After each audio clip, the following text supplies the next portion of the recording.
Okay, let's unpack this because today, global stock markets just hit absolute record highs. And the catalysts driving this massive financial surge are honestly incredibly contradictory. Right, yeah. It's a completely dizzying mix of signals to process before you've even had your morning coffee, really. Exactly. On one hand, you have this fleeting rumor of diplomatic progress in the Middle East, and then on the other hand, there is a massive, unexpected boom in the demand for, like, literal earth-moving bulldozers. Yeah, and the human brain wasn't exactly designed to parse, geopolitical war talks, the physical footprint of artificial intelligence, and a massive localized environmental crisis all at the exact same time. Way too much. It creates this profound sense of cognitive overload. Which is exactly our entire mission for today's deep dive. We're taking a single fascinating source document, the Global Outlook for August 4, 2026, and we are basically looking for the actual signal hidden inside all that noise. Absolutely, because we aren't here to just, read you today's headlines like a table of contents. Right, nobody needs that. We want to explore the psychological impact of these events and figure out how they actually affect your daily mental load. And most importantly, we want to understand the hidden mechanisms behind them so you don't feel completely overwhelmed. I think the defining characteristic of today's outlook is a severe psychological tug of war. Oh, that's a good way to put it. Yeah, throughout the data, there is this palpable feeling of a loss of control, mostly driven by active conflict zones and natural disasters. But then, pulling hard in the exact opposite direction is this stubborn thread of cautious optimism in the markets and the tech sector. Well, let's jump right into the geopolitical side of that tug of war, because the biggest global shockwave in the report surrounds the U.S.-Iran war talks. Qatar has announced they are making progress in their mediations to end the conflict. And we really have to look at the mechanics of why a single statement from Qatari mediators creates such an immediate global reaction. Because it really did. It did. Qatar has positioned itself as the central diplomatic bridge here. So when they signal that negotiators are making headway, it creates this instant injection of diplomatic hope. But the physical reality on the water tells a much more complicated story, doesn't it? Completely. The security risks around the Strait of Hormuz remain exceptionally high. Right. And just to remind everyone, the Strait of Hormuz isn't just a random body of water. We are talking about a major maritime choke point. It's only about 21 miles wide at its narrowest point. Barely a bottleneck. Exactly. Yet something like a fifth of the world's total oil consumption passes through it every single day. Right. So if that strait is compromised, global energy supply chains effectively freeze. Wow. So you have mediators signaling progress in conference rooms, while the physical threat to the global energy supply remains entirely unresolved out on the water. Which has to create a profound psychological whiplash for the public. Just hearing the word diplomacy triggers a surge of relief, but then the baseline anxiety is kept entirely active by those unresolved security threats. Yeah, and that exact same psychological whiplash is dictating the global financial markets today. Right, because that diplomatic hope out of Qatar actually pushed global stock markets to record highs today, and at the exact same time, we saw oil prices drop and the Japanese yen drop. The movement of the Japanese yen is actually the crucial indicator here. Okay, how so? Well, traditionally, the yen is viewed by global investors as a safe haven asset. The mechanism is fairly straightforward. Japan historically maintains very low interest rates. Yeah. So during times of global panic, investors borrow cheap yen and park their wealth in stable, low-yielding assets just to avoid volatility. Just to ride out the storm. Exactly. But when investors feel optimistic, say, when they hear a rumor about a ceasefire, that fear evaporates. So they dump the safe haven. They sell off the yen, take that capital, and pour it into riskier, higher-yielding assets like global equities. That unwinding of the safe haven is exactly what we are seeing today. A dropping yen alongside soaring stock markets indicates this massive, sudden increase in investor risk appetite. Basically, the financial world collectively exhaled and decided to bet on the best-case scenario. Precisely. To me, reacting to early diplomatic progress or jumping on a one-day market surge, it feels a bit like planning a massive victory parade just because it stopped raining for 5 minutes. That is a great analogy. Right, like you haven't checked the radar, you don't even know if the storm is actually over, but you see a single patch of blue sky and you are already booking the marching band.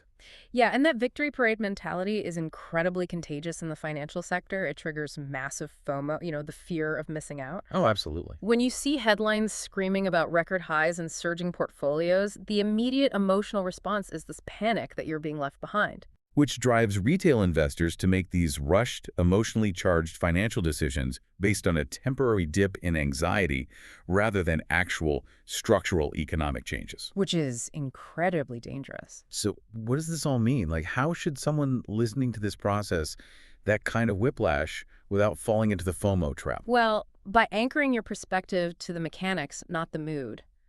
In geopolitics, progress is not a signed ceasefire. Right, it's just talk so far. Exactly. Until there is an actual verifiable cessation of hostilities, it is merely a process.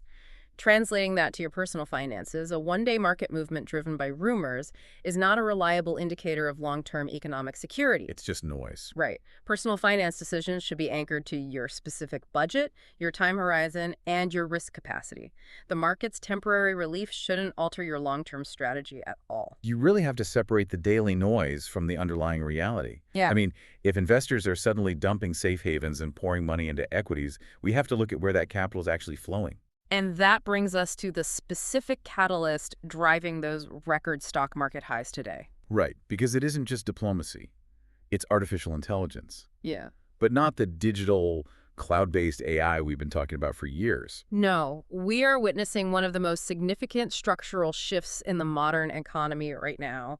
The outlook highlights that Caterpillar, the global manufacturer of massive heavy construction and mining equipment, just significantly raised its 2026 sales growth forecast. Wait, hold on a second. We've spent the last 3 years panicking about AI, writing code, drafting legal documents, and replacing white-collar digital workers. The whole digital takeover narrative, yeah. Yeah. Why is Caterpillar, a company that makes literal diesel bulldozers, suddenly the poster child for an artificial intelligence boom? Well, what's fascinating here is the hidden physical cost of the cloud. I mean, the cloud sounds so ethereal and weightless, right? Totally. But generative AI is incredibly heavy. Traditional computing, like a standard web search, uses a fraction of the electricity that a generative AI query requires. Yeah, so to process these massive new AI models, tech companies are having to build hyperscale data centers all over the world. And these aren't just your normal everyday server room. Not even close. These are facilities spanning millions of square feet. The GPUs, the graphics processing units running the AI, they run incredibly hot. So they need a ton of cooling. Massive amounts. They require unprecedented cooling systems, which require massive water pipelines. The servers themselves are so heavy, they require reinforced concrete foundations. That's wild. And the power draw is so immense that entirely new electrical substations and grid connections have to be built completely from scratch. So you literally cannot build the digital future without moving millions of tons of physical dirt today. Exactly. You need excavators to dig the foundations, massive cranes to build the cooling towers, and heavy logistics just to lay the power grids. And that is the mechanism driving Caterpillar's soaring forecasts. Yes. Artificial intelligence has fundamentally left the screen and entered the construction site. But, that physical expansion has to bring a whole new layer of vulnerability, which I know the outlook also flags today. It does. Because on the exact same day Caterpillar raised its forecast for heavy machinery, a cybersecurity firm called Obsidian Security received a massive new investment, bringing their valuation to $1.1 billion. Right, and the connection between the bulldozers and that cybersecurity valuation is a concept known as the attack surface. Okay, unpack that for us. So in cybersecurity, the attack surface is basically the total number of points where an unauthorized user can try to enter or extract data from an environment. And as AI gets integrated into more physical infrastructure, I'm guessing that surface gets much, much larger. Exponentially larger. When AI was just a chatbot on your screen, the threat was mostly contained to, data theft or misinformation. Right. But now AI is being wired into the physical management of these massive data centers. It's optimizing the power grids, it's managing the industrial HVAC cooling systems, and routing physical logistics. Which means the stakes are way higher. Absolutely. When you connect the digital brain to physical infrastructure, a hacker doesn't just steal a password anymore. They could theoretically shut down a region's power grid or overheat a massive industrial facility just by manipulating the AI. So the boom in heavy dirt-moving infrastructure inherently mandates this boom in hyper-advanced cybersecurity to protect the physical assets. It completely reframes how we look at the technology. It isn't a magical autonomous wand, and it certainly isn't a digital ghost. It's physical. Very much so. It is a highly vulnerable, massively resource-intensive tool that requires immense physical infrastructure and heavy human oversight just to function safely. The psychological impact of realizing how physical this tech boom is can really be a roller coaster. Yeah. I mean, hearing about billion-dollar infrastructure projects creates a lot of excitement and a sense of opportunity. Sure. But it also breeds a deep anxiety about losing control, as technology just seems to aggressively reshape the physical landscape and demand so many of our natural resources. Yeah, and to manage that anxiety, it really helps to recognize the human element at the center of it all. How so? Well, from the construction worker operating the Caterpillar excavator to the security analyst writing protocols at Obsidian, this technological revolution is still fundamentally reliant on human labor and human management. It returns a sense of agency to a narrative that often feels runaway. Exactly. That really grounds the whole tech narrative in human reality. Let's actually shift our focus to the third section of our deep dive, because the outlook moves from these macro corporate forecasts to how the actual everyday person is experiencing the economy and the physical environment right now. Yeah, the report provides some very telling data on the ground reality of the U.S. economy. In June, U.S. job openings fell, with a notable drop in the health and social assistance sectors. Let's pause on that for a second, because for most people, a headline saying job openings fall instantly triggers recession alarm bells. It sounds like the economy is shrinking and opportunities are just vanishing. Oh, absolutely. If you view that metric in isolation, it certainly sounds alarming. But the mechanics of the labor market are a lot more complex. Okay, lay it out for us. Well, while openings fell, overall hiring actually improved. And crucially, layoffs remained near historic lows. Wait, how does that actually work mechanically? How can job openings fall while hiring simultaneously goes up? That sounds completely contradictory. It does, but it comes down to the difference between speculative job postings and actual hiring needs. Speculative postings. Yeah, during periods of massive economic growth, companies often post ghost jobs. These are open positions they don't actually intend to fill immediately, but they keep them open just in case they find a unicorn candidate, or, honestly, just to make their company look like it's growing fast. Ah, okay. So the drop in job openings might just be companies quietly deleting those speculative, maybe someday job postings from their websites. Precisely. As the economy normalizes, they pull back on the speculative postings, which causes the total number of openings to drop. But they're still hiring for real jobs. Right. They still have critical roles they absolutely must fill due to normal employee turnover, which is why actual hiring remains steady. And what about the low layoff rate? That is driven by a phenomenon called labor hoarding. Companies remember how incredibly difficult it was to hire people over the last few years. The Great Resignation. Exactly. So they are terrified of letting good workers go, even if growth slows slightly, because they know how hard it will be to replace them when the economy accelerates again. So if we connect this to the bigger picture, it really changes how you consume economic news. You can't just read a headline about dropping job openings and assume the sky is falling. You really can't. You have to look at the whole ecosystem, the hiring rates, the layoffs, the wages. Because when you see companies hoarding labor and continuing to hire for critical roles, it paints a picture of labor market stability, not a looming recession. Exactly. It requires looking at the data as an interconnected mechanism rather than just a series of isolated panic buttons. Right. But, the economic ecosystem isn't the only reality people are dealing with right now. The outlook also details a severe physical crisis unfolding simultaneously that cannot just be contextualized away. No, it can't. The report covers the massive fires currently burning near Spokane in Washington state. Yeah. And the scale is just devastating. Tens of thousands of people have been under evacuation orders. According to Reuters, over 700 structures have been damaged or destroyed, and more than 8,000 acres have burned. It's horrible. The only silver lining in today's report is that, at the time of publication, there were no confirmed deaths or injuries. Thank goodness. But the physical reality of 700 destroyed structures and tens of thousands of displaced individuals creates an immediate, localized trauma. Absolutely. And it also creates a secondary, widespread psychological impact for everyone just observing it from afar. Because we just talked about how economic data can cause insecurity. But when you pair a confusing economy with endless images of mass evacuations and uncontrollable fires on your feed, it spikes climate anxiety to entirely new levels. It really does. It leads to a profound disaster fatigue. Which is a real thing, right? Disaster fatigue is a highly measurable psychological condition. When your nervous system is constantly exposed to high-definition footage of destruction, threat, and loss, it enters a state of chronic hyperarousal. You're just constantly on edge. Exactly. Your brain struggles to differentiate between a fire raging in your own neighborhood and a fire burning 500 miles away on a screen. Wow. Over time, that constant state of alarm leads to emotional exhaustion, a sense of numbness, and honestly, a feeling of complete powerlessness regarding the future. So if you are a listener right now, taking all of this in the geopolitical tension, the AI infrastructure boom, the economic data, the environmental destruction, how do you manage that massive mental load without just tuning out completely? It requires ruthless compartmentalization of your attention based on your physical proximity to the threat. Okay, what does that look like? Well, if you are in the disaster zone near Spokane, your singular focus should be on local authorities. You listen to local evacuation orders and local air quality alerts. Right. Nothing else matters. Exactly. The geopolitical news, the AI valuations, none of that matters. Your reality is entirely localized. But if you are not in the danger zone, the strategy has to be different, right? Very different. If you are safe, you have to actively intervene in your own media consumption.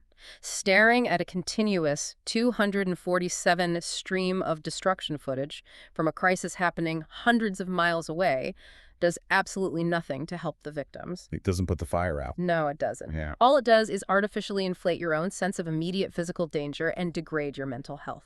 It's all about staying informed without letting the mechanics of the news feed completely consume you. Exactly. Which brings us to the daily mental summary of this August 4th global outlook. When we pull all these threads together, today's news is defined by a deep, incredibly uncomfortable psychological tension. It is that foundational tug of war we talked about. Right. On one side, you are presented with visceral evidence of a loss of control. You have the severe environmental fires destroying physical communities in Washington and the lingering unpredictable risks of conflict disrupting energy supplies around the Strait of Hormuz. But then pulling back in the other direction, you have this resilient, cautious optimism. Diplomatic mediators are actively making headway. The labor market is stabilizing itself through labor hoarding, protecting workers from mass layoffs, Right. and the tech sector is driving a massive boom in physical infrastructure and construction. Which really raises an important question for anyone trying to navigate this landscape. I mean, how do you stay informed about the realities of the world without burning out from the constant friction between these two extremes? It's tough. It is. The ultimate advice drawn from the source material is straightforward, but it requires serious discipline to execute. Okay, let's hear it. You have to intentionally break the anxiety loop. Check a reliable, balanced news summary just once or twice a day. Read it, process it, and then close it. Just step away. Exactly. By limiting your exposure to distinct scheduled check-ins, you deny the algorithmic noise the opportunity to keep your nervous system in a state of panic.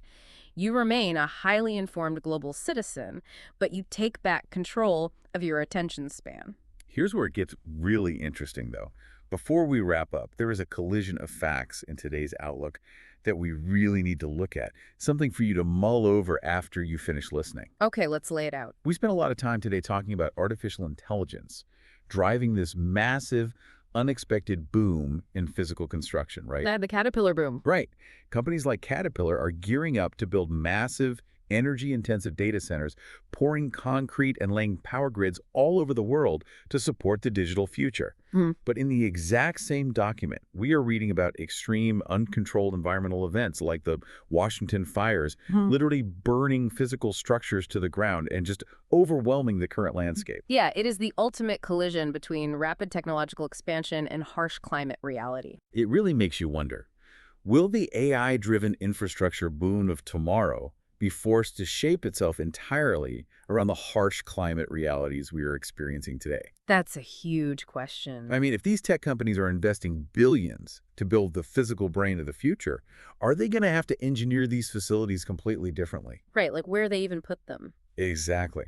Perhaps moving them to entirely different geographic regions or building them to withstand extreme environmental stress just to ensure they survive the physical world they're being built into.